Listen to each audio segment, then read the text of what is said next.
This is a Bulldog Radio podcast.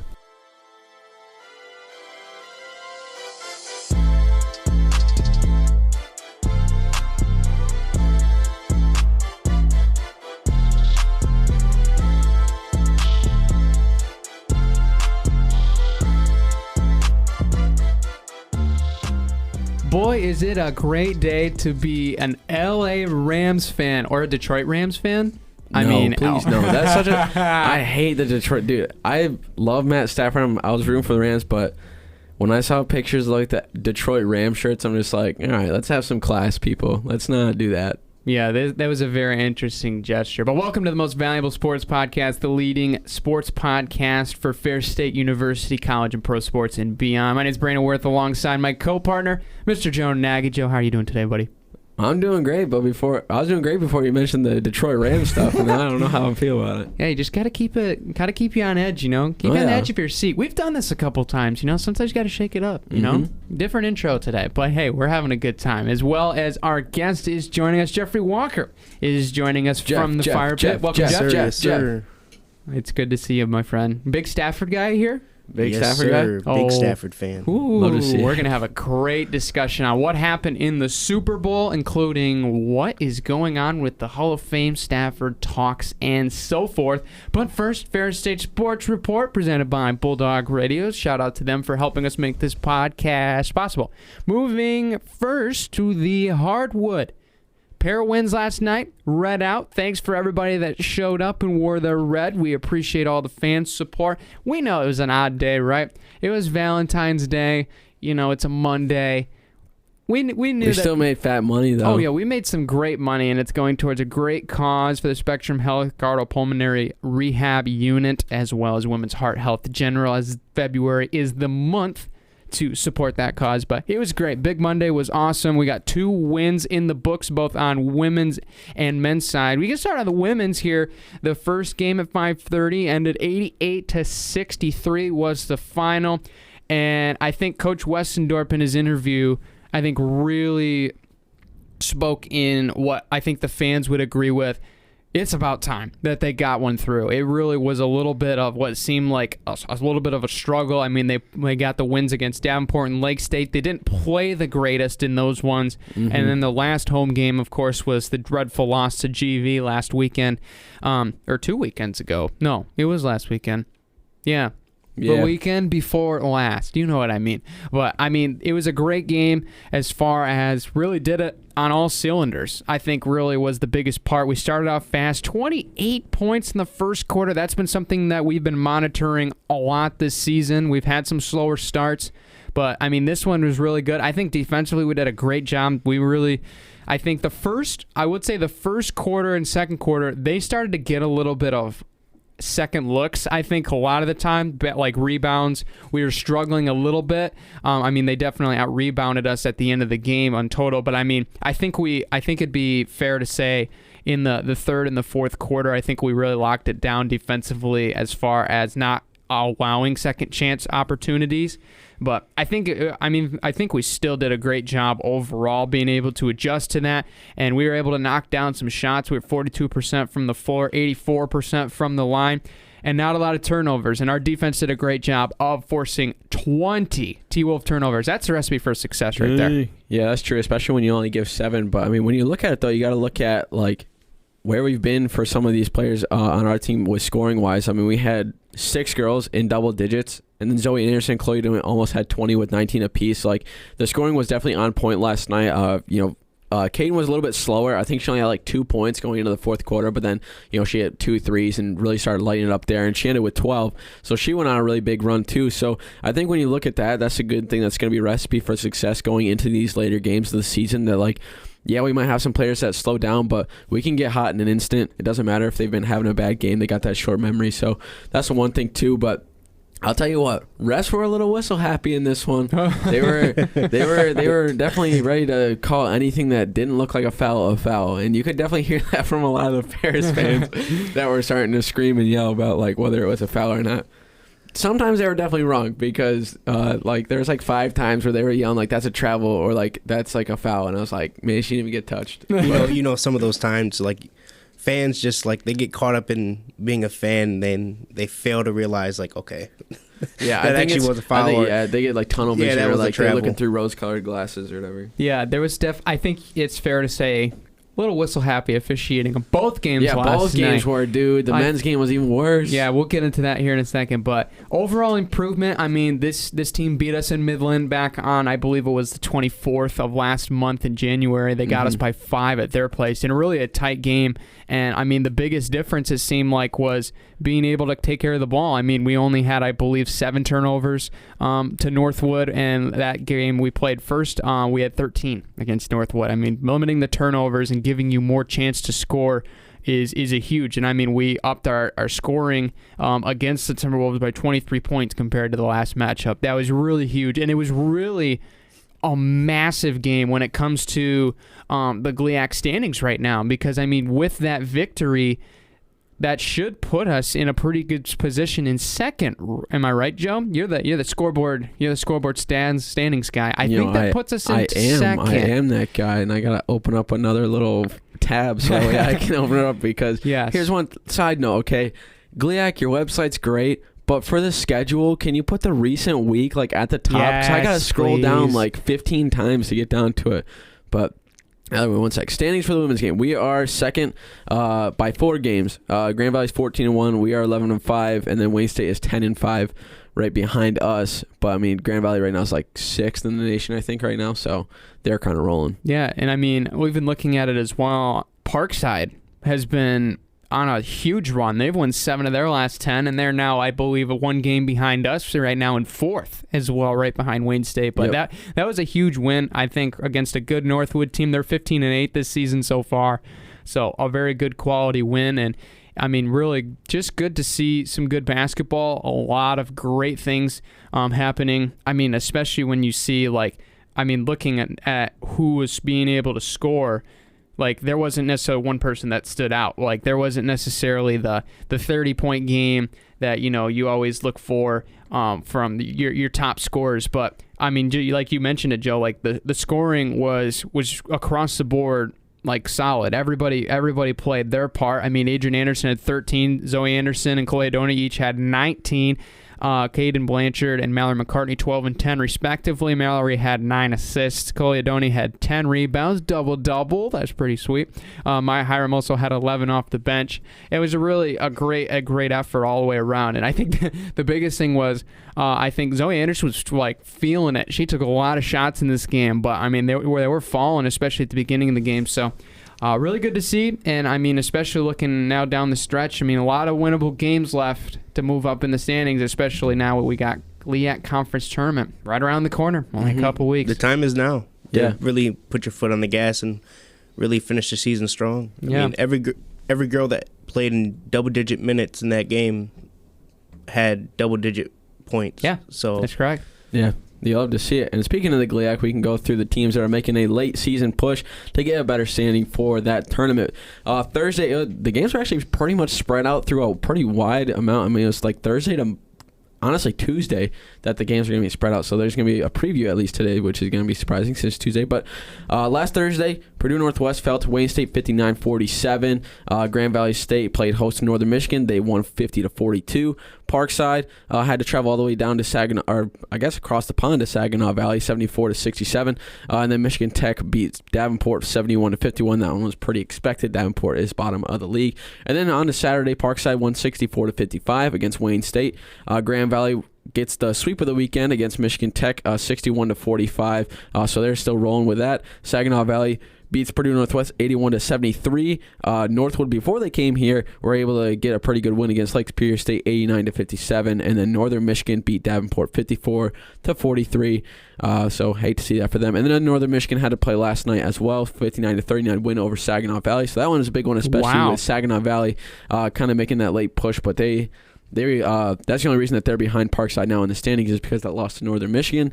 And then today, Lake Superior State and Wayne State will be taking on each other in the Sioux. Yeah, and correct me if I'm wrong, you said Wayne State lost over the weekend. Who did they lose to? Wayne State lost to Parkside. And Parkside is making a pretty good run at 4. So that's the reason why, I mean, if Wayne State won that, we're tied with them at the top. So that's crazy. But anything can happen, especially when you say the month of March, right? Anything can happen. And, I mean, we're only 15 days away. Well, less than that. Be 14 days away, depending on if you count today, of course. But, I mean, it's looking to be good. But, I mean, we're in a good spot right now. I love where we're at. I think we're pretty solid. I don't think we'll get the host. We won't get the host of the GVSU tournament. I think Grand Valley's probably going to get that one since they're...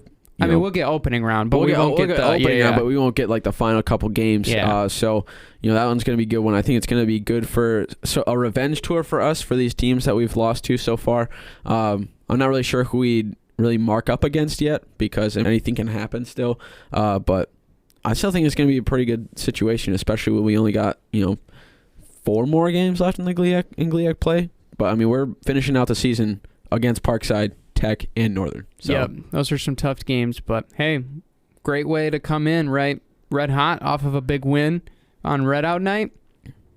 Gotta say, how it is. Looking pretty good. So, but moving on over to the men's side, another victory in the books. A well-needed victory. What a game. And this game was very interesting. I mean, we mentioned the whistleblowing already, so that doesn't have to be mentioned twice. But I mean, what was it? 4 people fouled out or something? So and then there was like 5 people that had 4 fouls. Yeah. So on our side alone, we had 1 that fouled out in Ben Davidson. We had 3 guys with 4 fouls, 1 with 3.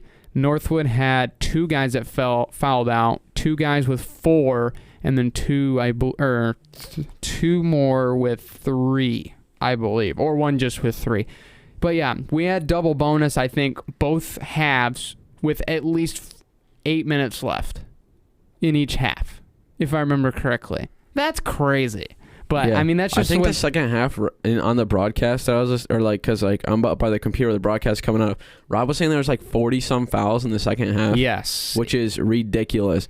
There were so many times where, they just were... The rest were terrible, honestly, that game. I mean, Bronkema was getting vocal about it, and then he got a warning. So I'm honestly pretty surprised that he didn't get teed up because he was getting pretty theatrical on the sidelines. But, there was times where, Dorian would go for, move his he got his drove on, or he got, let me rephrase this, a player drove in on Dorian, yes, and then he got pushed over, yes, I know what player which should have been it should have been an offensive foul, and then Dorian gets called because his arm gets caught in there, and but Dorian is definitely not at fault for it, and then they call it on him, and then they call Ben out for 2 of the...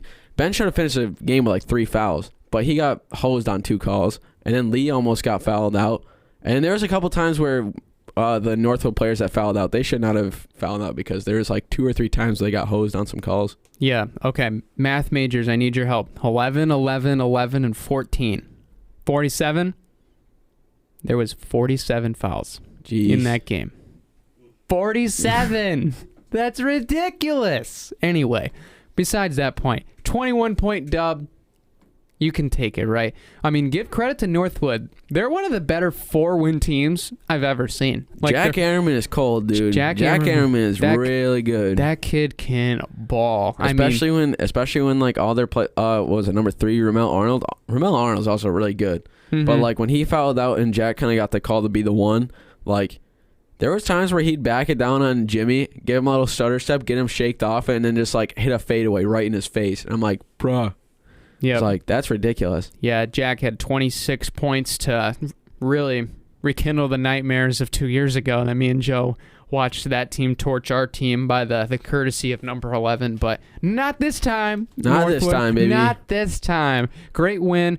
We shot the ball very well. That's been something that has been well needed. 50% from 3, 50% from the floor overall, 81 from the line. That's getting the job done with 92 points. I mean, hey, they would have probably liked the triple digits, but you gotta save some room for improvement, of course. Mm-hmm. But I believe Ben Davidson was the leading scorer at 21. Logan Ryan right behind with 20. Lee Higgins had 18 as well. Dorian and Louis adding 15 points, 12 rebounds, double. Yes, sir. Jimmy Scholler added 9 assists and 7 boards to his stat line, as well as Reese Hazleton adding 5, Askerzoulis with 4, Walt Kelser also had 7 along with 6 assists. But I think this really gives a testament to where we were at a few weeks ago to a month ago.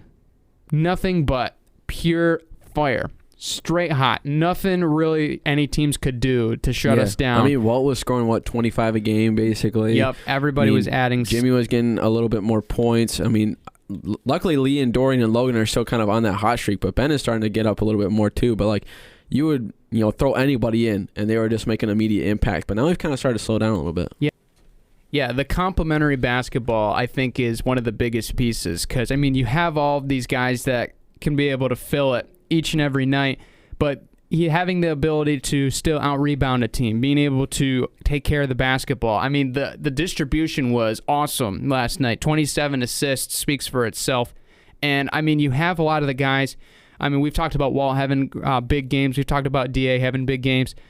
Every night, somebody always has the ability to step up. And that's the biggest thing, is bringing that depth and being able to have all of those scorers and being able to not only be able to score it, but able to find the scores, right? There was so many great times where we'd move the basketball around and get it to DA and Lee because they were knocking down shots. And you were giving them, giving Ben the basketball because he had the hot hand. And when we were able to make that stretch run in the second half, it was like, yeah, we're going to go three's way, get him the rock. And it pretty much pulling up from 30 to cap off that huge run in the second half. That seems like we've seen that before, cue the Grand Valley game. But, I mean, being able to see them do it in a whole bunch of different ways, I think brings a huge confidence boost, especially now having to go on a tough road trip over across the pond, because those aren't easy games regardless of what the other team's records are and how well they've done this year.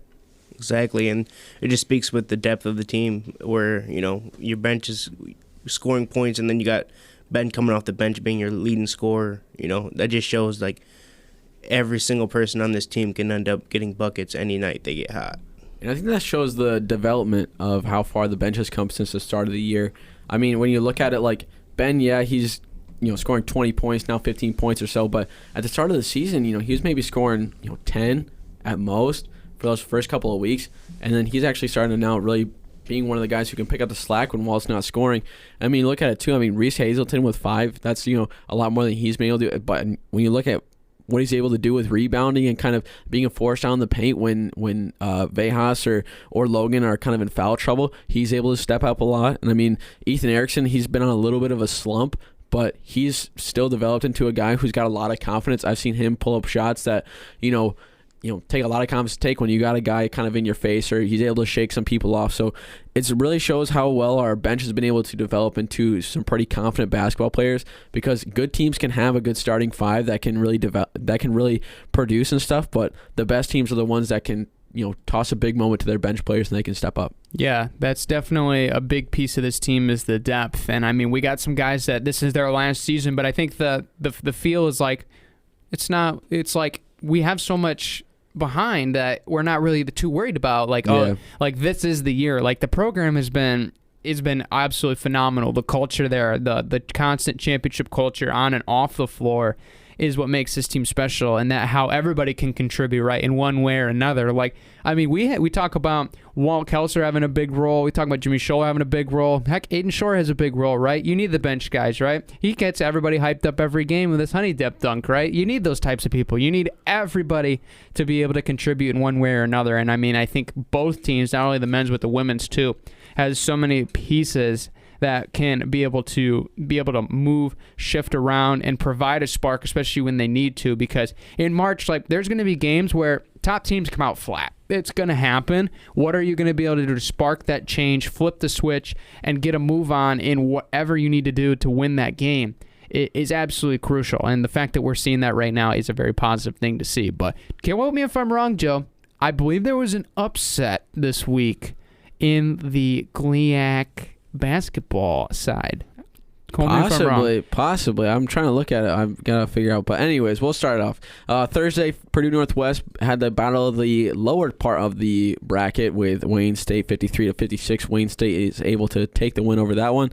Obviously, we lost against Lake Superior State earlier, 88-73. But bounce back against Northwood. Love to see it. Northern Michigan gets a big win over Grand Valley State, 85-81. Now it's kind of a middle of the road upset. They're both 8-8 now, so Grand Valley is kind of slowing down a little bit from their hot start in the beginning of the season. Michigan Tech is still rolling. They're now one game behind us with a win against Davenport, 84-72. Saginaw Valley picks up a win against Parkside, and that's another one of those kind of middle of the road. Saginaw Valley is still third in the GLIAC, so that was a big win for them. They won 76-68. And then on a Saturday, Grand Valley State played host to Michigan Tech. They went and did business, 75-67. Huskies roll over the Lakers. Northern Michigan then had to travel to Davenport. Big road weekend for them, but they still won 81-75. Hate to see it for Davenport. I think they're one of the lower teams. They're 6-9 so far, so hate to see it for them. And then Purdue Northwest have to travel all the way to Saginaw Valley. Saginaw Valley did business, 86-68. Big win for them.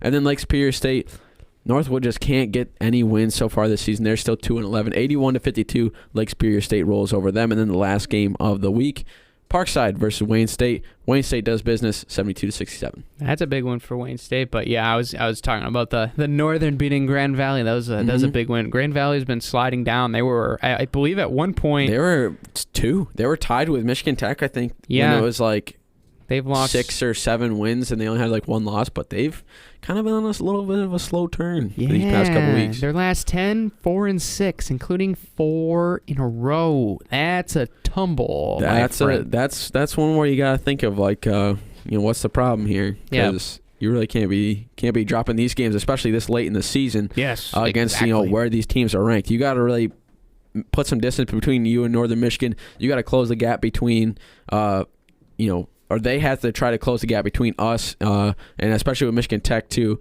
because they've been losing a lot of key games here. Yeah, absolutely. But if you want more stats and more, go check that out at www.ferrisstatebulldogs.com. Anyway, moving on over to the ice. Tough weekend in the Sioux. This one I think stings a little bit. Some gettable games, just not able to get it done. 2 losses on the weekend. The first one on Friday, 5-3. I mean, we were in good position on Friday. I mean, we got the first goal with Dallas Tulik scoring in the opening period, and then, I mean, Lake State just really came at it near the end of the first, and I mean, every time we landed a punch, they got a punch right back. That it was just really hard to try to answer. And I mean, we got within 1 or late, and I mean, we took the risk, went for the win over. Or went for the tie, and I mean, I wouldn't regret that at all, but they were able to put it in an empty net late in the third period to seal the 2-goal win. But I mean, that first game was tough. I mean, we can get into the second game in a minute, but I mean, I think we saw a lot of good things, I would say. I think so far, I mean, we would have probably liked to see more shots get on net, I think. I mean, we had, 28 total. Being able to put 3 was crucial, but I mean, you'd like to have more, but I mean, Lake State they just had their opportunities. I mean, they only had 22 shots. They put in 18 of them, but it was just a little bit of a tough time. We had a lot of penalties. We can't do that. They're in the box, I believe, 5 times, 10 minutes total on 5 minors. Those type of things are what you just got to take out. It's really tough. And in fact, Lake State had 4 power play opportunities, was absolutely huge. And I mean, they played very clean. We only got on the power play once. And, I mean, they really hammered us early, and even though we roared our way back, and granted, we did a great job in the second period, only allowing them to, I believe, 2 shots. It's just, the third period just couldn't hold it up, and they were able to run away with this one. Just a tough one. This is a tough one. This was a much-needed split at the least, and to lose both of these is really tough because I think the possibility of hosting a game in the playoffs is now kind of out the door. Which really sucks. I mean, for the guys, especially that, you only have one more home stretch with Michigan Tech coming to town this weekend. But, like, what are you going to do about it? Like, they knew what they had to do when they went into this, and, you just can't get it done, which sucks. But, I mean, what do you just got to win out the season, I guess. Like, now that you don't have the home spot to play for. Now you just got to play for pride and try to finish it out just so you can get a little bit better of a seeding for the CCHA tournament. And, you just got to get ready to go in playoff start. Anything can happen. To finish out the season strong, going in momentum into the tournament, I mean, you never know. They can possibly win it. Just, We've beat just off momentum. Yeah, we've beat Minnesota State so far this year. We beat Bemidji. We've been close against Northern and Michigan Tech. We beat Lake Superior State. So if we see some of these teams, it's not like they're an unbeatable team. And obviously, we'll get another test with Michigan Tech coming, and we'll get a little bit of a preview for that. But it's just coming down to us having a little bit more grit, having a little bit more adversity that we've been able to see this so far this year, and an incredible improvement from last year, especially since we only won one game, which is crazy to see, and we were able to pick up. I think what are we right now, like 9-10, I think it is. So when you win 9 more games than you did last year, that's really good to see. But I don't know. There's not really much to say other than just play for the tournament at this point. Yeah, I think that's really all you can do. And I mean, the Saturday game certainly was one that kind of stung pretty hard, the 4-0 loss. But this game was very interesting looking back on it and listening into parts of it. I think if I remember, we talked about the basketball game being pretty physical. This one was also just as physical. I was reading up in the recap, 79 minutes from both teams combined in penalties. 79 minutes. You know how many power plays there were? How many power plays there were? 15. 7 for us, 8 for the Lakers. Lake State usually gets pretty. Lake State and Bowling Green, for some reason, are like some of the most physical games that I've been able to see so far this year. Yeah, I think Bowling Green being our rival definitely can attest to that. And if we play Grand Valley, you'd have to have some. Everybody would be going maybe off on stretchers. Maybe some police presence in that game. Let's just start that up. Let's just have their D3 hockey program play our D1 hockey program. See what happens. For fun. Just for funsies. Exhibition game. A couple fights, but yeah, physical game, and really, Lake State was able to capitalize. 2 power play goals for them, and they were able to put up 10 more shots on goal. That's always a recipe for success. But the craziest thing to me is there's times where we don't necessarily win the face-offs, but we end up winning the game, and it seems like it's the opposite. We never come out on top. We had I believe we won 38 face-offs as opposed to 26 for Lake State. We had opportunities with the puck longer. Theoretically, just going off that stat line, what happens in between, and I think we could both attest to this, Joe, is there's times, frankly, in the game where we don't hold on to the puck that long. We have a first play run and it doesn't work, and it's just kind of a dump and reset kind of a thing. And obviously I'm not a hockey expert, and I have no right to say what's right and what's wrong, but there's times where we set up good offense, moving the puck around, and this is power play or not. When we're able to get good times, the dump and run just sometimes just doesn't work, and you have to find something else. And a lot of the time, we just haven't found that something else, and that's just really hard to win when you're really kind of on one fundamental. You can't move to something else because when we've seen them be able to use multiple ways to score, being able to set up good passing plays. Heck, how many times have we set up something off the draw to tie the game late, and it's worked, right? But it's just so hard to see. It's just hard to see. Everything looks like it's lining up, but it's just not going in the net. And how that's not happening has been the question of the whole season, especially in the third period. If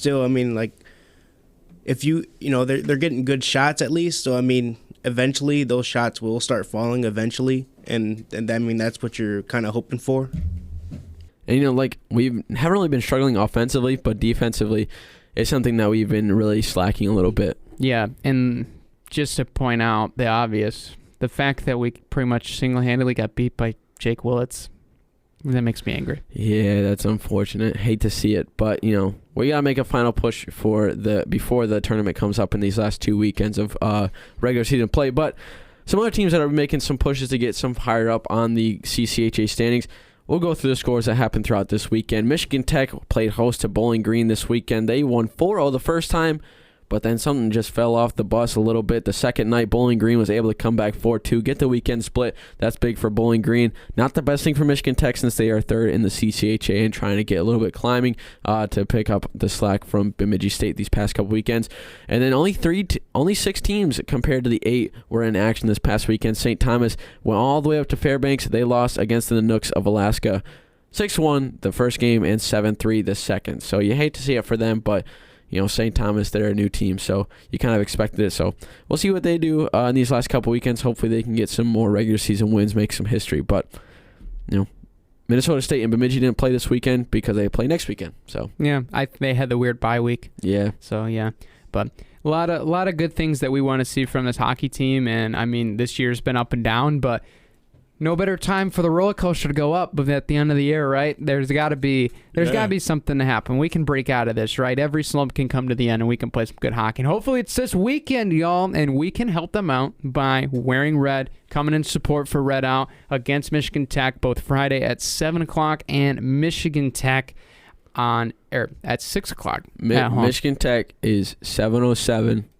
on Friday. Yes. 6:07 on Saturday. That's what I thought. And if you're looking for a basketball game to go watch this end of the week, don't plan on it because you'll probably be traveling to Wisconsin you're gonna have and Purdue. You're gonna have to have a pretty big road trip ahead of you. So come to the hockey game, experience Red Out, have a good time. We're gonna have a good time. Wear Absolutely. Wear red, yes. Wear your red. Bring some dollar bills. Donate a little bit. We got Venmo too, so sauce a little bit. It's gonna be a good time. I also heard there's a national championship football. What? Is this confirmed? What? I think it is confirmed. So signed by the whole team. What? Boy, that would. I heard even Anise has a signature on what? there. Boy, oh my God, God, that's worth some money. You might have to come and check that out and bid for yourself. Dude, speaking of last night, or this is just a side note, dude. I was like, I bet on like one thing, or not bet, but I bid on like one like thing for the sound auction. It was like a protein thing and like a shaker cup.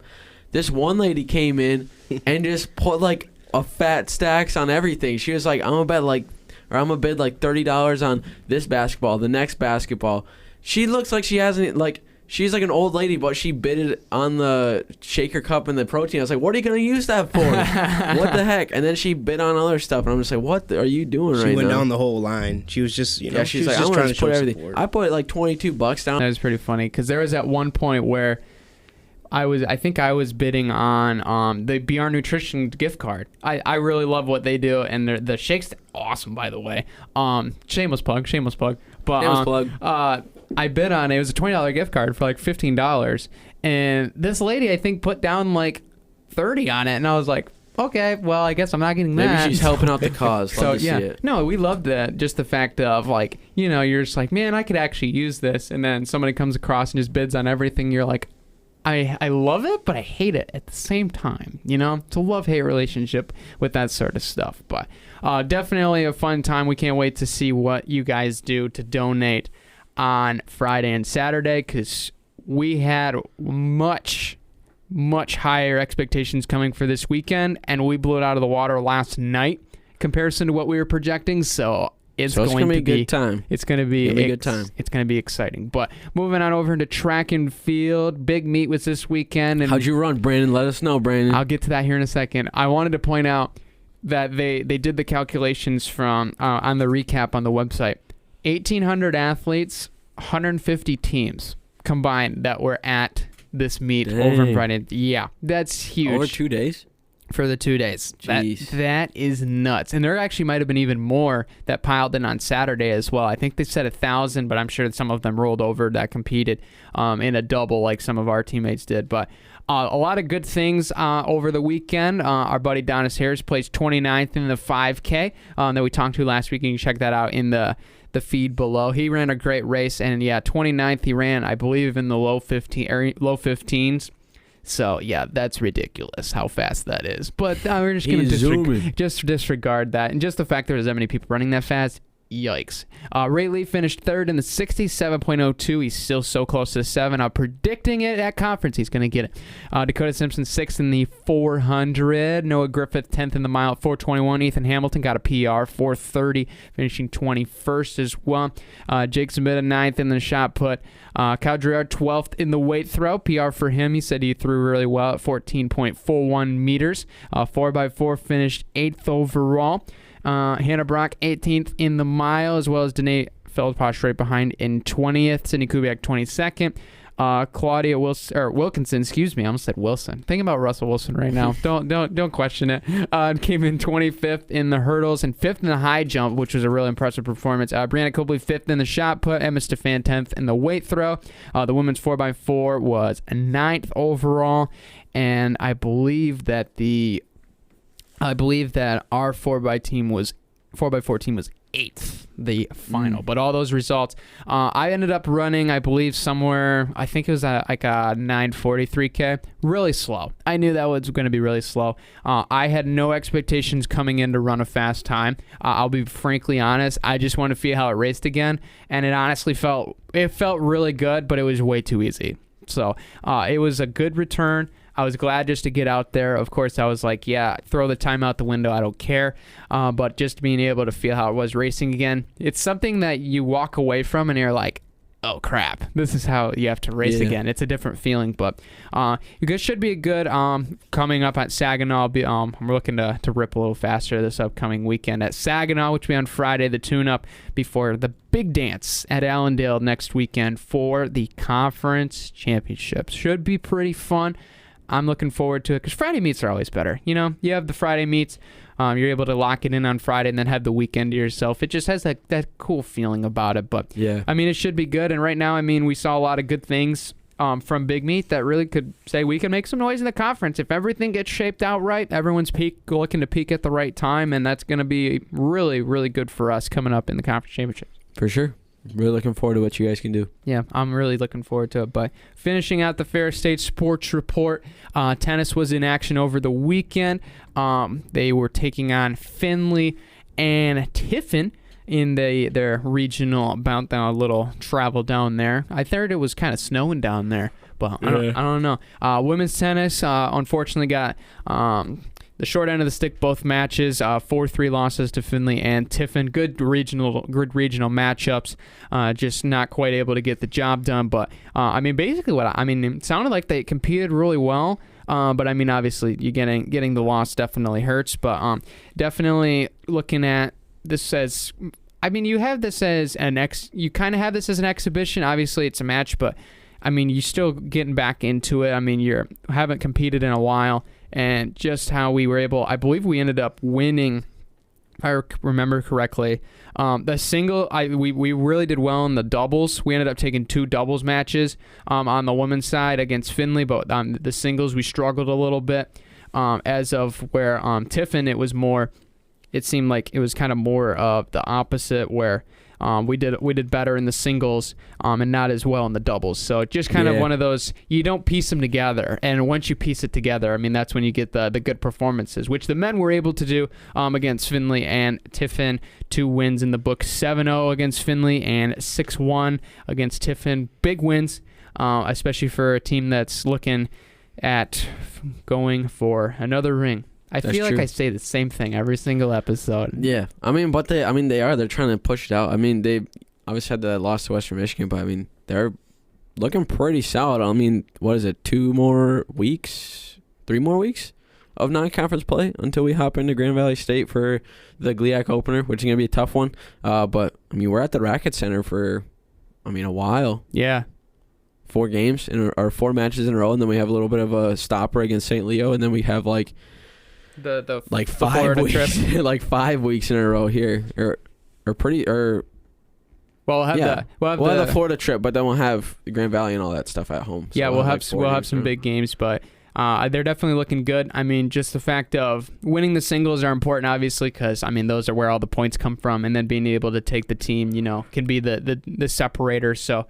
The women's get better at the singles, and the men keep doing what they're doing. They're going to be in great shape. But you can watch them this weekend. They'll be at home Friday against Walsh at noon, and then Sunday against Hillsdale at 2:30. Might catch me and Jeffrey there. Little Torch inside scoop, so you might see us there. You can come over and say hi, maybe say something about the pod. We'd love to hear it because, we're looking for the feedback. And you guys must subscribe and follow on Instagram and Twitter in order to get that feedback to us, because we're always looking for questions to answer on the air. And you guys provide those, so that's really cool. But when we come back, we'll talk about the Super Bowl and why Matthew Stafford might have just made himself a Hall of Famer. Stay tuned.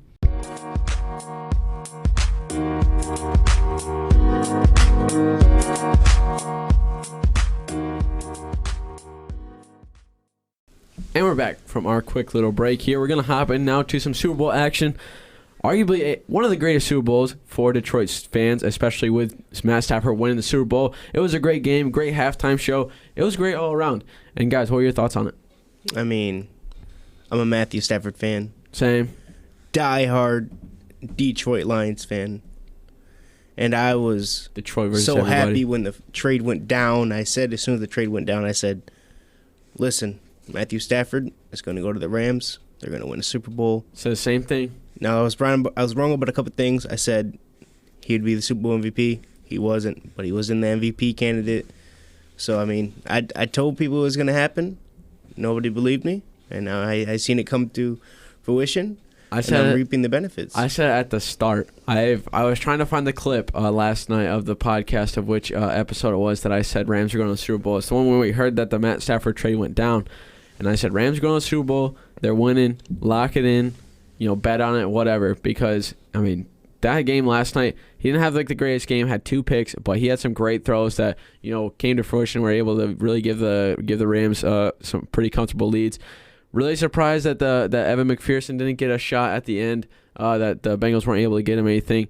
There's a little bit of a conspiracy there, too, with Aaron Donald lining up offsides, but we'll talk about that in a second. But, Brian, what were your thoughts? Offsides? No, I'm just kidding. The officiating is the first thing that people were talking about. Pretty garbage officiating, I'm not going to lie. It was... I think the biggest thing that people hated was the fact that it was called pretty loose early on, and then it got really tight in the last couple minutes. Which, I mean, I think you can well understand the fact of just how contrasting it was naturally, that you could be a little upset about that. But I mean, overall, I thought this game was, not necessarily, I think, the hype that we probably would have put it up to. I think a lot of people were probably expecting like a 40-40 shootout, which would have been awesome, but I think that just credits how great both these defenses are. I mean, the Rams, we know, have a legit defense and have had one for last time, but I think that the Bengals really showed, like, that team really improved defensively. They were fantastic in this game early on. I mean, they held the Rams really kind of locked up to only pretty much, they got the first score with Odell, and then the next touchdown to Kupp. Then really, after that botched, which that was kind of funny, the botched botched hold on the extra point. Thank you. They only scored they had the field goal, and then they didn't score until the very end of the game. So, that defense was great. Yeah, Eli Apple, he got burned. But everybody else did really well. That's just funny how that beef's going around. But, really the bottom line in this game was, really come down to the last play. Like, Joe Burrow just didn't have time. And I think that just shows what they need to improve on for this upcoming season, because they got through it, really, to get to this point. But really down the stretch, that especially on that last play, I don't know if you guys saw the extended version of what was on the other camera, that Jamar Chase was open, very open on the last play, and if Burrow would have had another second or two, Bengals would be Super Bowl champs, and the Rams would not be in Disney World right now. And that's just a crazy thing to think about, but that's really how it went. But you got to give credit to Matthew Stafford for being able to really adapt, because there was no running game in this game, really. There really Absolutely wasn't. Not. They were getting stuffed left and right. You got to credit that front seven for the Bengals. But he hung in there, and they made the plays down the stretch. And who else to give it to but arguably one of the best non-quarterbacks, pretty much the best non-quarterback positional player in the NFL, in Cooper Kupp, because he got his number called, and he deserved that Super Bowl MVP for what he did down the stretch, because that was super impressive. Yeah, he was a guy who was able to really come in clutch a lot of times. I just want to quick talk about the halftime performance. One of the better ones that we've seen in a while. Not gonna lie. Wow. I'm not a huge rap guy or anything, but it was still pretty sick. The setting was up pretty cool, the stage and stuff like that, and the way that they transitioned to different songs, and when they introduced the new Eminem's intro was pretty cool. Snoop Dogg was really good in it too. It was a really good one. I know you got something to say about it, Jeff. 50 Cent came out hanging upside down. It was getting lit.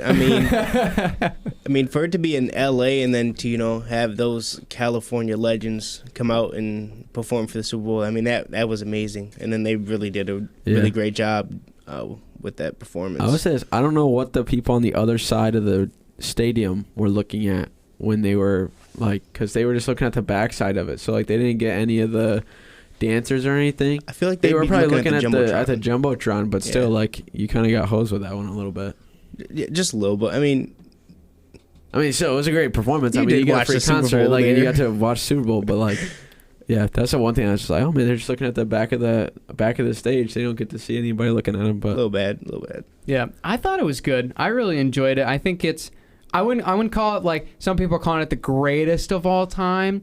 I think there's a little bit of competition up there. I mean, the Michael Jackson one certainly comes to mind. That one was pretty darn good. I don't know if you could beat Mike Jack. Yeah, I mean, it's hard, but I think in the dude's recent, the greatest. I think in recent memory though, it's gotta be up there. I think it was great, and I know some people, some people that I've talked to in my family were kind of like, they weren't necessarily like it was good, but they kind of didn't understand how great it was, just because I think that a lot of the people who, especially like the older generations, they didn't grow up on some of the like this stuff to where like we really appreciate it, because like this is kind of like the culture that we're in compared to for what they had would fit more of like when I asked my dad, it was like, yeah, the Michael Jackson one was better, and I would agree with that, but I think it definitely can show like where some people are saying this one's better just because of, this is what the culture that our generation has grew up in, so that makes sense. But I mean the halftime show was pretty solid. There was some pretty good commercials in there. The greatest commercial, I would almost argue, in Super Bowl history was the Coinbase one.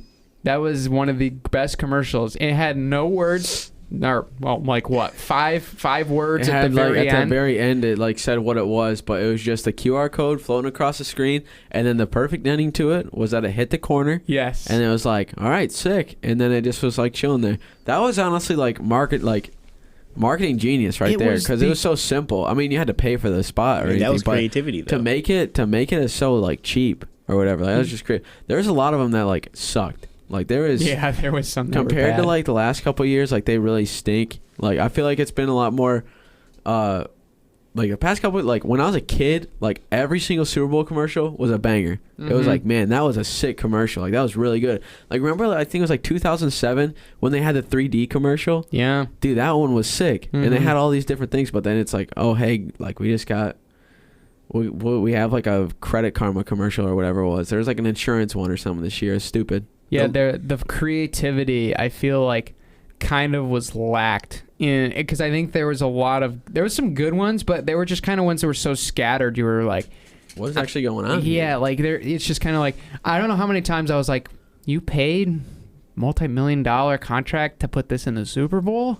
Like this just isn't. This is really the best you could come up with. Like with your group of marketers. Yeah, I just wasn't. But I think Coinbase stole the show, because I don't know how many people, but I would bet a large margin was watching the TV screen, and all they see is the QR code, and they're like, what's going on? And our generation's like, QR code. I'm scanning that and see what happens. How many people did that because they were curious? There's two people.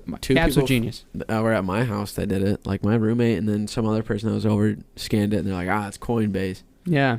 It would have been cool if they like did like an ad to that or something like that. Yeah. Or, like added it to something, and like you had to keep doing stuff, but yeah, it was so good. The curiosity factor, I think, was just perfect. Just the whole idea, the creativity was impressive. I honestly miss the classic commercials too, like the Budweiser ones. Yes, Budweiser horse. I missed that one. Like Ford used to do one. I think that was like pretty good. Mm-hmm. And just like it felt like there's just so many that like weren't a lot of like.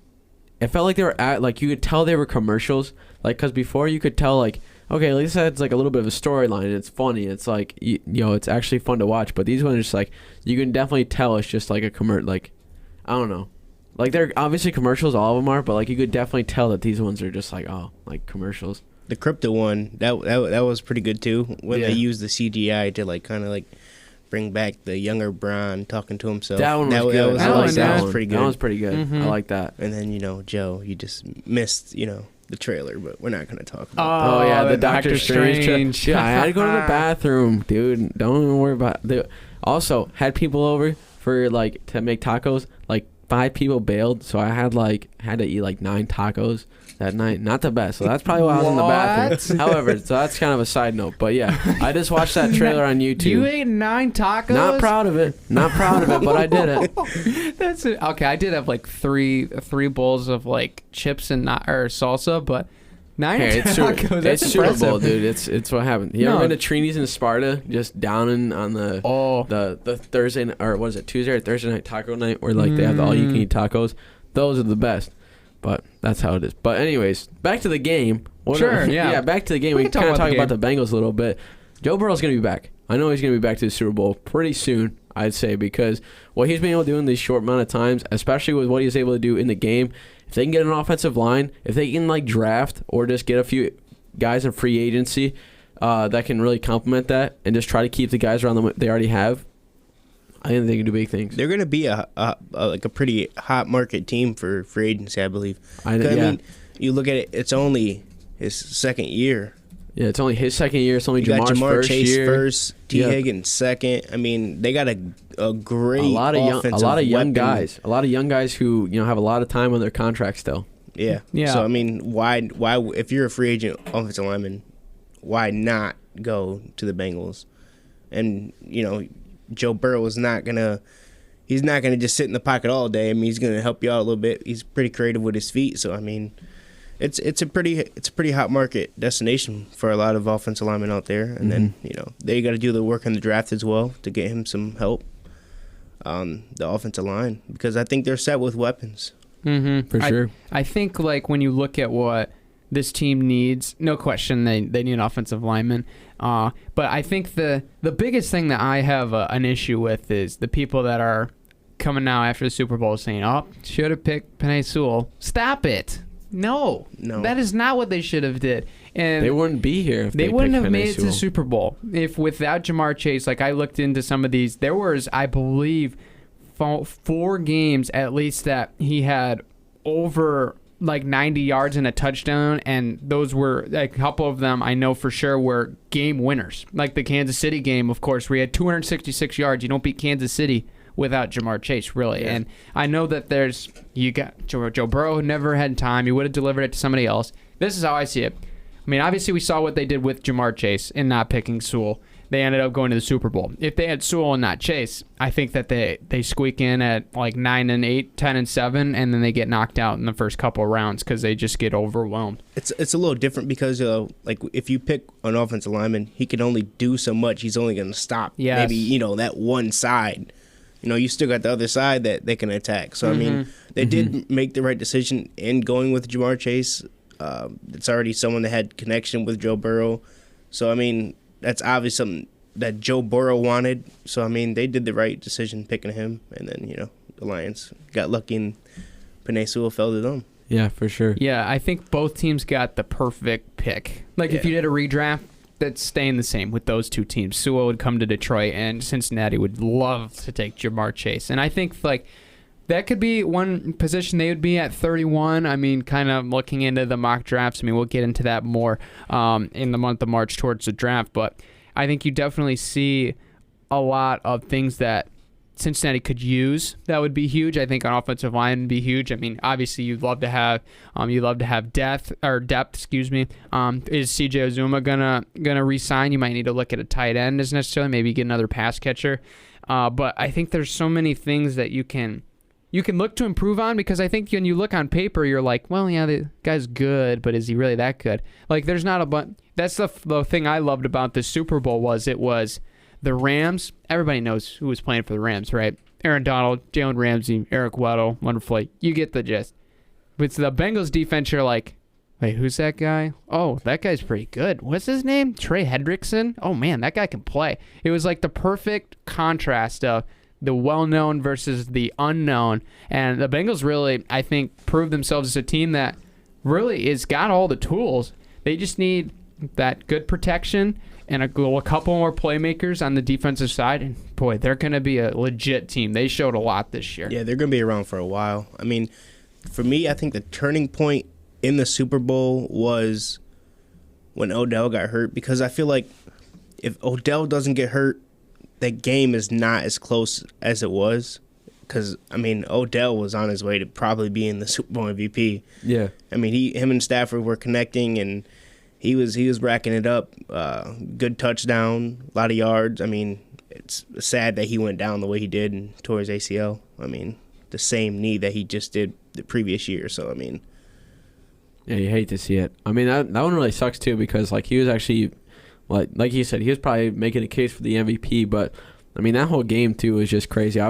The one thing I really was like pretty surprised about, or not surprised about, but one thing that made me laugh during it was when Jamar Chase made that diving one-handed grab, kind of up the sideline or whatever. And then the first thing I thought about was like, I love how in the preseason, all like the scouting reports and stuff was like, he can't catch a ball. He drops the ball. He drops the ball too much, and I was like, we'll see what happens. But dude, LSU is wide receiver U. I think you gotta. Oh, man. I think you gotta make the claim that that's wide receiver U. But They got what? There's 3 receivers from the national championship team inside the NFL right now. Mm-hmm. yeah, And 2 of them are even more emerging as some of the best receivers. Yeah, we in the got game. Odell, Jamar, Jarvis, another one, Terrence Marshall, Jefferson. Jefferson. I That's mean, you just can five by even itself. make the claim for Clyde Edwards-Helaire. I mean, he's a running back, but he can still catch. No, he's a weapon. Mhm. Yeah. Yeah, I think you look at that, how special that team was, and I think you've just rekindling that magic was huge enough. Getting Joe and Jamar together. I know they were talking a lot about their relationship on the broadcast, which was really cool. I love the story of Jamar went to Joe Burrow's neighbor and pretty much bought the house off him so they could live next to each other. I mean, that's how much they care about each other. And it's just really cool to see from a receiver and a quarterback's perspective. When you have those guys, I mean, there's times you can win games just by those guys alone, and that's really kind of what we saw on the other side late in the game. Matthew Stafford and Cooper Kupp. I mean, they were throwing 10s away the whole last drive, and it was working. So just that ability to see what the Bengals did this year, I think, was impressive. But I mean, you got to give. I really want to. You got to give the Rams credit because what they did was a huge risk, right? They bought in to get all the superstars, and it's chip or nothing at that point, right? And we had this team like, yeah, they're probably Cardinals are going to beat them again, or they're going to fall. They run into Brady, they're doomed, and they never folded 1 second. And that's what you bought. That's what you paid for. That's what you gave picks up for, and that's why you were in win now mode to get these guys in the chip this year, and they got it done. Because what they did was a huge risk, right? Because let's be honest, in a couple years they're going to be on a downslope because they're not going to have any picks, and some of their guys are going to retire and they're going to leave. Even this year, especially the reports Aaron Donald might retire. So it's win now, and then what do they do? Want it now. Got to give them credit. For sure. They did what they set out to do, was win the Super Bowl. That was what they traded away all those picks for. I mean, of course they probably, looking to win the Super Bowl, multiple times. But I mean, if Aaron Donald does retire, I mean, that kind of like sets him back a little bit. I mean, because he's such a big presence on the field. Is the last 2 plays he made on the Super Bowl. I mean, Yeah, won the game. that was incredible. I mean, he just basically just pulled the running back like behind the line. Like, no, not today. That's crazy, dude. He's he's ridiculously strong. Like, that's just like ridiculous to me how he's just like pushing around these grown men, and he's pretty short for a defensive lineman. He can just move him around whenever he wants to, and that's crazy. The man is a menace. I mean, what? You can make the argument that he did line up offside on 4th and 1, though. Ooh. You can make the argument. There's a lot of arguments. I mean, Jalen Ramsey got face mask. Jalen Ramsey the got face mask call, the questionable holding it was on questionable 3rd pass and interference goal. there was. There's a whole bunch of stuff. That's just referees being referees, though. I mean, Yeah, it's just It was kind chalk it up to It that. kind of feels equally as bad, Like, I mean, that play on Ramsey on the face mask and that T. Higgins catch to start the second half was like, you're like, don't let the game come down to this, right? Yeah. But then it kind of comes back into you have that play coming in fruition late, and you see the pass interference called on 3rd and goal, and you were like, is that really a hold? And you're like, now is it a makeup call? Now the Bengals fans are throwing stuff, and you're like, what are you supposed to do at that point? But yeah, true. I mean, you got to know, like, this game is important. Like, you have the best crew. I mean, you want the best crew, of course, but you have the crew that you have seen all year that has been the best, right? Because that's why they're in the Super Bowl. And especially, like, some of them, it's the big game of, like, yeah, you have that. Like, it's just like the players. You have the jitters, you have the nerves, and it's like sometimes you can get a little frantic on it, and especially late when you had everything going on there at the end of the 4th, you were like, okay, this is quite differently than what we saw at the beginning of the game. But I think the funny thing I saw was on the holding when they had they put the graphic up. Somebody made a comment of like, if you would have wore a white glove, that would not have been a hold, and arguably the Bengals make a stop and they'd be in the Super Bowl. So just coming down to the accessories you wear could have won you the Super Bowl. I mean, that was fascinating. I don't think it probably would have been like that drastic of a change. Just the fact like, yeah, you wear the wrong gloves, bro. Like, you cost us the game. But just pretty funny how that stuff works out. But, I mean, got to give credit to these teams for both making it here. And, I mean, it was a great game. I think it was the highest viewed Super Bowl, I believe. I had the number pulled up. I believe it was 101 million viewers, which is I think 10 million higher than it was last year. That's how many people were watching the Super Bowl, because it was that great of a game and there was two likable teams. Yeah. And I mean, afterwards, now you got the controversy, pulling up. Should Stafford be in the Hall of Fame? I mean, should he? Pretty much. It's a little, he'll make it, I think, if it comes down to it, because the Hall of Fame today, you can definitely make the case that the Hall of Fame is just like very watered down to what the qualifications are. I'd say I would like to see him in the Hall of Fame because I think he deserves it, because he was an incredible quarterback those 13 years. It's just he doesn't have the accolades he does have the accolades because he set records, but he doesn't have the championship names or something like that to show for it. But I think with this Super Bowl, and I think if he does it next year or goes far next year, and these probably last 4 or 5 years of his career, and he shows out and really does stuff, I think he'll definitely make the Hall of Fame, because at that point it's like, how could you not put him in there if he's making an immediate impact on a team? Yeah, I think here's the thing for me on the Hall of Fame is, do I think that Matthew Stafford can find his way into the Hall of Fame? Absolutely. Is he there yet? I don't know. Not yet. I don't think he's there quite yet. And the only reason I say that is because, I mean, obviously, the 12 years in Detroit were tough. Like, that was a hard thing to take. And, I mean, you lost your 3 playoff games. The slander that came to him that he was going to be awful this year was absolutely disregarded, because that just shows how bad that Lions organization handled everything that was going on with that team. We can get into that later, but the idea of him being a Hall of Famer right now doesn't sit great with me, because I agree with Joe that it lowers the standards, right? Because, I mean, accolades-wise, I mean, not an MVP. I mean, he's a 4-time Pro Bowler? Not even. I think. One time, but, like, the thing is, like, playing in Detroit, a team that you're not winning much, but you're putting up great individual stats, but just not winning much because of the team that they have surrounded you with. That kind of hindered him really getting those personal achievements, like getting to those Pro Bowls and being in the MVP conversation a lot, because you're looking at a team like Detroit with Matthew Stafford putting up good numbers, but the team's not winning, then of course you're not going to get any, you're not going to get any recognition. Yeah, he's a one-time Pro Bowler. I mean, now a Super Bowl champ.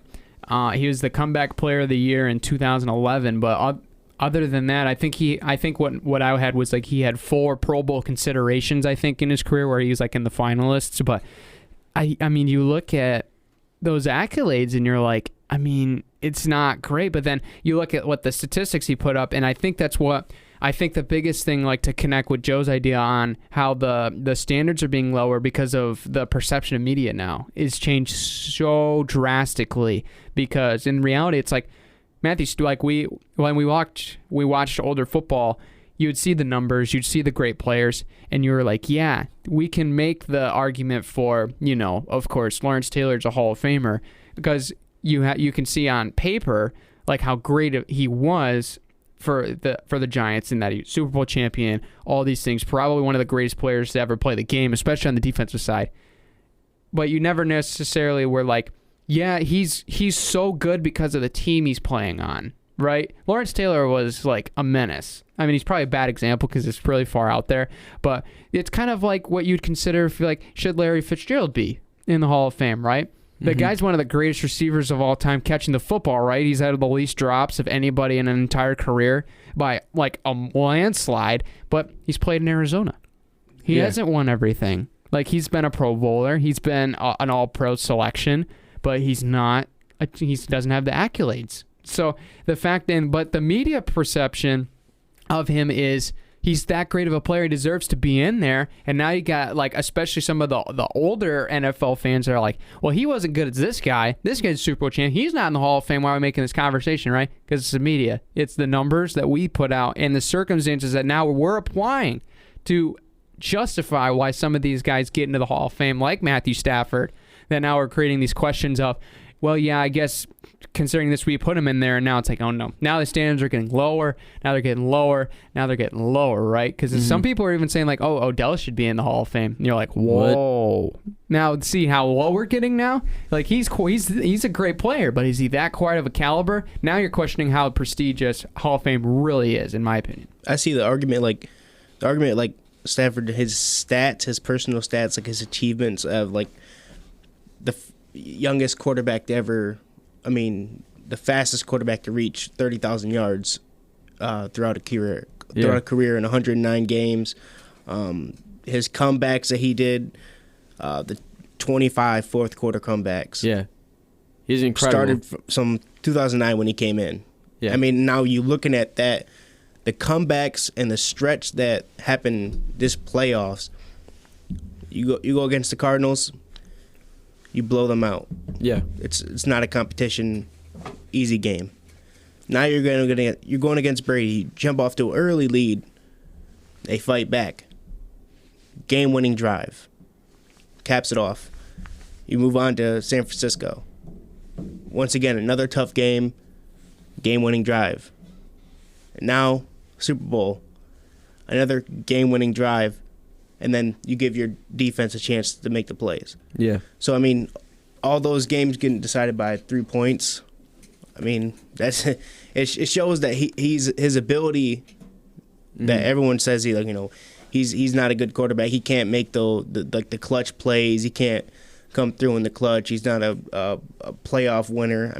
He came in there this season with the Rams and proved everyone wrong. Now he's on the winning side in the playoff record, 4-3, and now he's also a Super Bowl champ. So going forward, we're looking at his stats, because he's not done yet. He's only 34 years old. He's probably got at least 5-6 years left in him.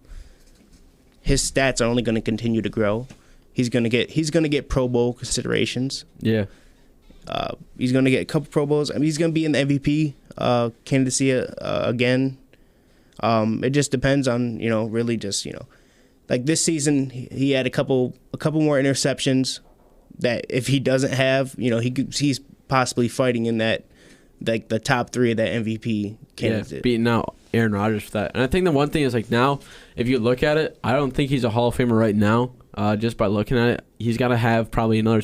I'd say to solidify it, get another Super Bowl, and then you can say he's a Hall of Fame quarterback. Because if you win 2 Super Bowls, and you're one of the main reasons for it, then like that's basically sealing the deal. But right now, I think he's got to get a couple more accolades to get it. Because like for Tom, obviously like it's not like the same thing, but Tom Brady, like it's an obvious choice for a Hall of Fame because he's the greatest quarterback to ever do it.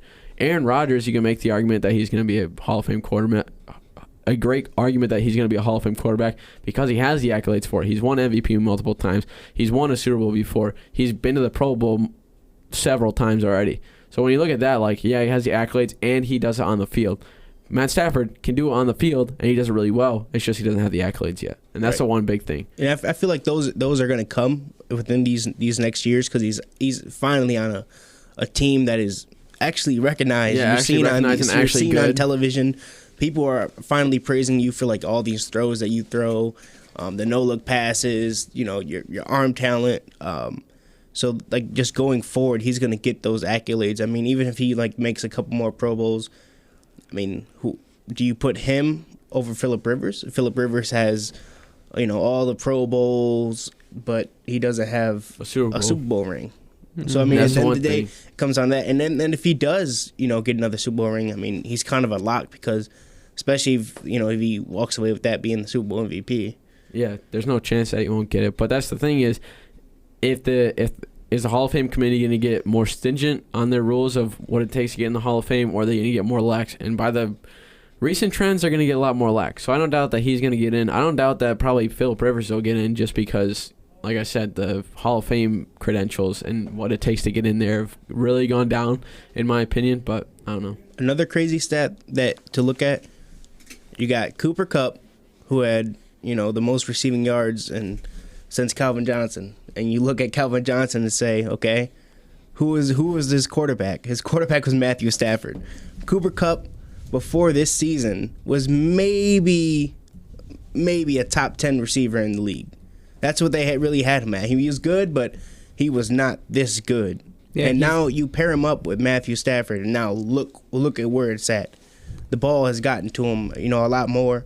So, I mean, it kind of talks for itself about, like, how good of a quarterback Matthew Stafford is when he's two of the receivers who have had, arguably the greatest receiving seasons by a receiver. He's throwing them the ball. Yeah. So, I mean, you got to take that stuff into account, too. His talent. Yeah. What do you got to say, Brandon? What? Well, I was just about to say that the idea of Cooper Kupp being a top 10 receiver last year was not necessarily thought of. Like, would you put him in the conversation of Devontae Adams? Would you put him in the conversation of DeAndre Hopkins? Last year? How about now? What's the, like, are you taking him? I'll tell you, I'll take him first overall in my fantasy draft receiver-wise. I'm willing to take that. That's just how well that Matthew Stafford has been able to develop some of these receivers. And it's just really interesting now. And, I mean, it's going to be – I'm really interested to see what he does over the next couple of years because, I mean, if this is just a one-and-done thing, we're going to have this conversation again. But I think it's pretty fair to say if he keeps this run, wins a couple more Pro Bowls, and wins a couple more championships, that he's probably going to be a shoo-in to the Hall of Fame. But what do you guys think? Let us know. Vote now on our Spotify account that you can vote now on these shows, on all of our topics. So you can vote right now that if Matthew Stafford should be a Pro Bowl quarterback. I don't think he's there yet. Joe doesn't think he's there yet. Jeffrey thinks he's close. Pro Bowl quarterback or Hall of Fame? Hall of Fame. There you go. Yeah, there you go. Hall of Fame. Scary. He is a Pro Bowl quarterback in my mind, but Hall of Fame? I think not quite. I think at the end of his career, he's going to be a lock for the Hall of Fame. All right. Yeah, I think so too. It's just, depends on what he does. He still has 5 years left, so. Yeah, it'll be interesting. But thank you guys for tuning in. Appreciate your view. Jeffrey, thank you for coming on, my friend. Thank you for having me. Glad to have you on. Until next time, guys. Take care, everybody. Peace.